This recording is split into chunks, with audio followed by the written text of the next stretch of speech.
ঘরে থাকা কিছু উপকরণ দিয়েই হতে পারে আপনার সন্ধ্যার নাস্তা। চলুন আজকে দেখাবো সাব স্যান্ডউইচ কীভাবে আপনারা বাসায় তৈরি করবেন। চলুন দেখাই।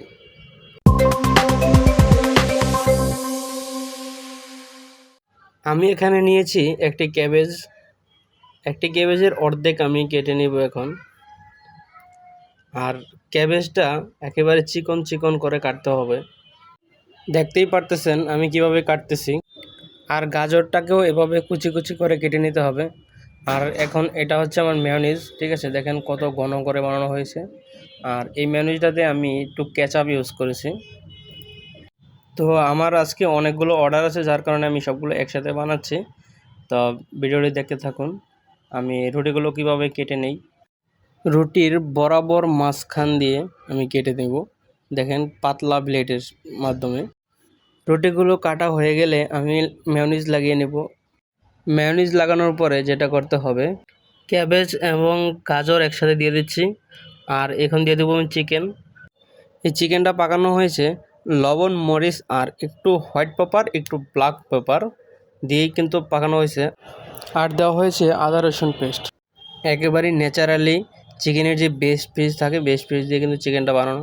তো আমি চিকেনগুলো দিয়ে দিচ্ছি এখানে উপরে। এখন যেটা করতে হবে, ব্রেডের উল্টা প্লেটে আমি চিলি সস দিয়ে দিচ্ছি। প্রত্যেকটা ইয়াতে চিলি সস দিয়ে দিচ্ছি। আর এখন দেবো বারবিকিউ সস। আর এই বারবিকিউ সসটা আজকে আমার টিউবগুলো সব অপরিষ্কার, দেওয়া হয়নি, যার কারণে আমি এটা পলির সাহায্যে দিয়ে দিচ্ছি। এটা এখন বারবিকিউ সস দিয়ে দিচ্ছি। এটা হচ্ছে বারবিকিউ স্যান্ডউইচ। আর আপনারা যদি নাগা ইউজ করেন তাহলে হয়ে যাবে নাগা স্যান্ডউইচ।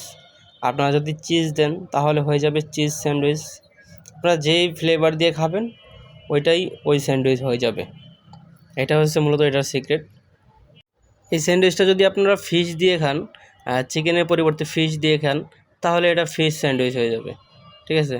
আপনার যা ইচ্ছা, যেমন মন চায় তেমনই কিন্তু খেতে পারবেন। হয়ে গেল আমাদের স্যান্ডউইচ। এখন এটা সাবে দিতে হবে। সাবে দেওয়ার জন্য প্রথমেই আমি ছাপে কিছু ঘি, হালকা একটু ঘি দিয়ে আমি এনে নিতেছি, কারণ আমাদের সাব মেশিনটা অনেক দিন বন্ধ ছিল, যার কারণে আমি সাবটাতে একটু ঘি দিয়ে দিচ্ছি। ঘি দিয়ে আমি জালি দিয়ে মুছে নিতেছি। আপনারা চাইলে বাসায় আপনারা বানাবেন, ওভেনে বানাইতে পারবেন, বা চুলায় লোহার তাওয়া যেটা রুটি সেকেন, এটা দিয়েও কিন্তু করে নিতে পারবেন। এটা দিয়ে আপনারা ছাপ দিয়ে দিতে পারবেন, কোনো অসুবিধা নাই। তা আমি একবারে মিডিয়াম আছে 5 মিনিট এটা করে নিয়েছি। তো হয়ে গেল আমাদের সাব স্যান্ডউইচ। ভিডিওটা ভালো লাগলে লাইক, কমেন্ট, শেয়ার করবেন এবং চ্যানেলটি সাবস্ক্রাইব করে দেবেন।